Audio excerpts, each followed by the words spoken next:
Hi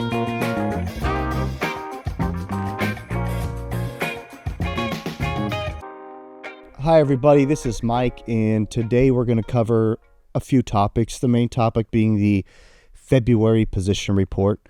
I think before we get to the February position report, may want to just take a little bit of stock of kind of where we are, maybe what we've experienced in the last 30 days, at least since the last video that we put out. So bloom is over. There's been quite a bit of mixed emotion, kind of pre-bloom, during bloom, and then kind of post-bloom. As we all know, bloom started out pretty much with great weather.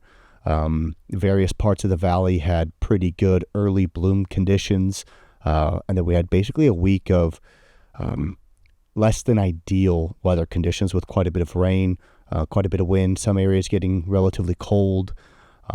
That kind of drove sellers out of the market, rose prices in the market by about 10, maybe 15 cents on the high end.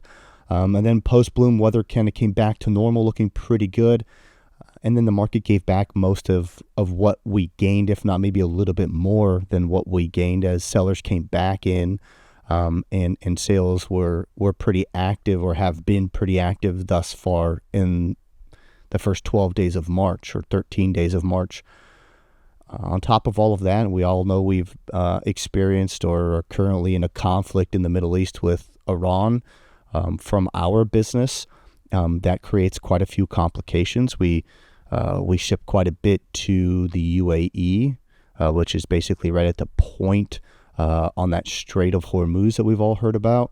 We also ship quite a bit to Saudi Arabia. One of the main ports that we ship to in Saudi Arabia is on the eastern side of the country, which is basically right across that Strait of Hormuz from Iran. So there's the current status of things for our industry.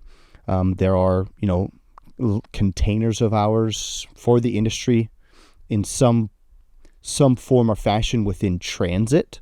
So they're either on a boat headed there, they're at a transshipment port. So a transshipment port would be a small island or a location in between kind of California and the UAE or Saudi Arabia, where the main vessel basically unloads containers, and then other smaller, they're called feeder vessels, will then come in and pick up those loads and then take them and disperse them to wherever they're supposed to go.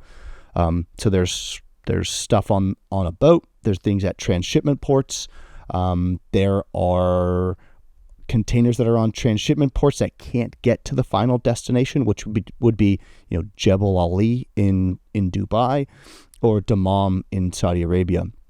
So it is causing quite a bit of angst. There are some logistical issues everybody in this industry is trying to work through. However, goods that are in the local market in anywhere in the Middle East really are commanding a pretty high premium. So customers really are energetic and enthusiastic about getting any of the containers or the loads of almonds that are on their way in their possession, so they can convert them. We have, as an industry, loads and pounds that are supposed to be shipped in March, April, and May going to the Middle East. And I think where there's incentive in terms of a premium, where there's money to be made, people are getting very creative in terms of where and how to get almonds from California to their final destination in the Middle East. So the entire industry's logistics divisions and sales departments, everybody's working through this problem. It looks like there will be some solutions and some resolutions to some of this. There just may be added costs to it, but it looks as though there are some solutions on the horizon for us there. So I think that is very promising. For the February position report, this is now the 7th position report of the 25 crop year. Something that we've been talking about lately is that we believe, at least the almond company, that the second half of the marketing season for the 25 crop will look materially different than the first half. So a little summary of the first half of the season. Shipments were basically down 7% year to date. And we really only had one very robust month of sales, and that was January.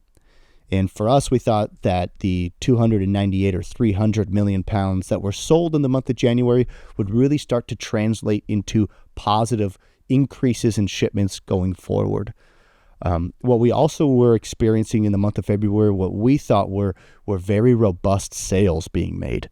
So the position report that we saw this morning printed shipments up about 12% compared to last year's February. We have cut the year-to-date shipment deficit from 7% to about 4.5% in 1 month good performance. So I think that's very positive. But I think the most positive part of the February position report is the sales that were made. So the sales for the month of February were 246 million pounds. This is a record for sales for the month of February. And so what we believe is that this market is maybe as hand-to-mouth as it's ever been, and we believe that should translate to very positive performance for March shipments. Now, the caveat there is obviously the logistical issues that we're having within the Middle East, but generally the sales that were made in February should at some point translate into very positive shipments. And the war withstanding, it should show up in March. Now, whether that happens or not, I think it's anybody's guess. And I think taking a little bit more of a step back, the last 60 days, I don't believe the industry has ever sold as many pounds as we have just done. So between January and February, the industry has sold just north of 544 million pounds. The only time we really got close to that was January and February of the 22 crop, and we sold 540 million. So in the last 60 days, the industry in California and the buyers really have done pretty heavy lifting. The prices responded to that. So prices in January and February are lower than what they were in December. But the industry is arguably today on a total supply basis about 66% sold, which is in line with where the industry would historically be for the end of February. And looking at more of a current position, the first couple weeks of March have been pretty phenomenal sales and purchases as well. So if we can keep the pace up in March, we're going to put together 90 days of some of the highest volumes of almonds transacted that the industry has probably ever seen, which should then translate again into positive shipments going forward. Some of the destinations that did very well, I think number one will be India. This was the biggest month India's had basically since April of the 24 crop. And we suspect India is going to have a relatively decent March as well. Some of the other positives are, Saudi Arabia and the UAE actually were down on their shipments in February. That will limit some of these issues that we're having in transit, trying to get goods in the people's hands where they want them. So that will limit some of the headaches. I think we would feel a different way today if Saudi Arabia and the UAE had pretty monster shipments. That would be causing a lot more indigestion within the industry. So I think that's positive. The U.S. domestic market has continued to be a head scratcher for everybody within this industry. So far this year, they have not put up one single month of shipments that are positive compared to last year. They're currently down about 18%, something that the industry is going to have to continue to grapple with. But I think on the other side, the export market has put up 2 records for shipments so far this season. And I suspect that those records are not over yet.